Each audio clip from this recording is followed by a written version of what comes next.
Oh, hey. So today we find ourselves behind a building. And I wanted to tell you about a Trendnet product, and I knew this was going to be the absolute perfect location because I don't need a ladder. It's right here inside this box. So come on in. Let's see what's inside this box. All right, so here we go. Now, I don't know if any of you guys have seen little kids watch videos on YouTube, but you can hand them an iPad and they will just sit for hours watching somebody open something. I don't know what is so mesmerizing about it. It's just something that they really enjoy watching, and they'll watch it over and over and over again.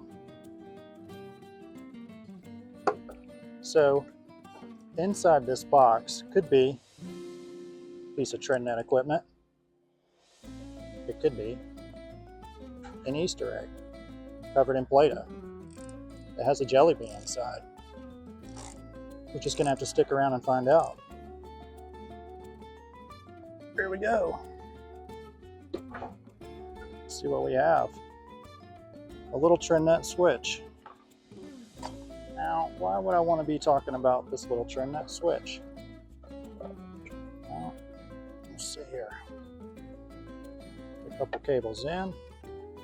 Interesting. Don't see any power. How's this guy work? Well, I'll tell you how he works. So this is the TI-B541, and it's a little 5-port industrial PoE powered switch. So, here's a guy's hand. There's a box. There's a switch in a box with no power. Well, why would I want to do that? In this particular instance, I heard that we only had one cable here, and then they wanted to run some more cameras up here on the other side of the building, and they also wanted to put an access point out there. So the solution to that is this little switch. All we need to do is put a PoE++ injector inside the building, okay? And this is going to power our switch and up to 4 PoE devices. And that's going to give us up to 75 watts of PoE Plus power budget. So we can power cameras, access points, whatever we need that's PoE Plus powered. So pretty cool little device. It's going to hang right here in this box. He's industrial, so he's good for cold, hot, whatever you throw at him. Just keep him away from the moisture and he's happy. All right, so with this switch, you get a variety of options for mounting. You just throw it in the box. I like that one. You also have options on the back. So comes with these wall mount brackets. So holes on the back, you can mount it. 1, you can go overkill. 2, DIN rail. So you have options for DIN rail on the back as well. You can go this way, this way, whichever way you want to go. I'm not judging anybody. And then, I've even done this.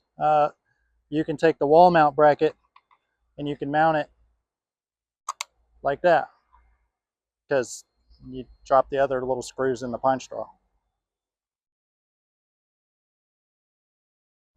So really that's basically it. It's just a simple way to take an existing cable, split it up, add some more devices to it. They don't have to be PoE powered, but they certainly can be.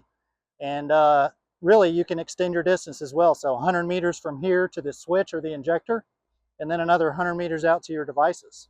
Not to mention he's industrial, good to go outside. So, you can add an access point.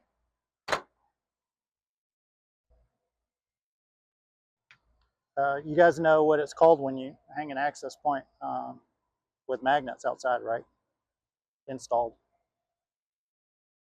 You can also, add a camera.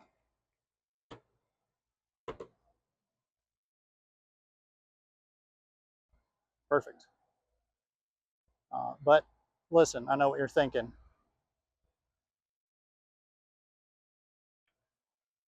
Use rivets, okay?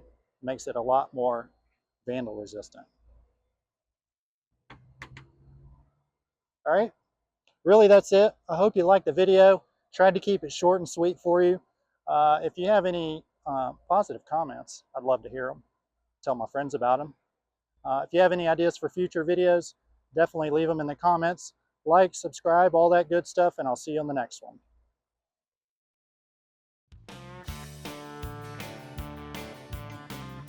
All right, time to seal it back up.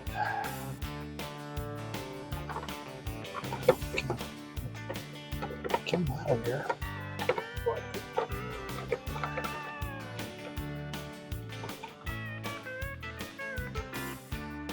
Oh, you guys are still here. You're really gonna like this part.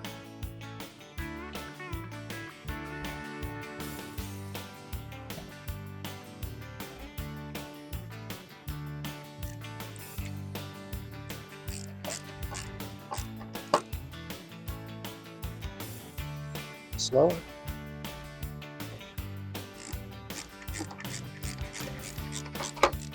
I like it weird.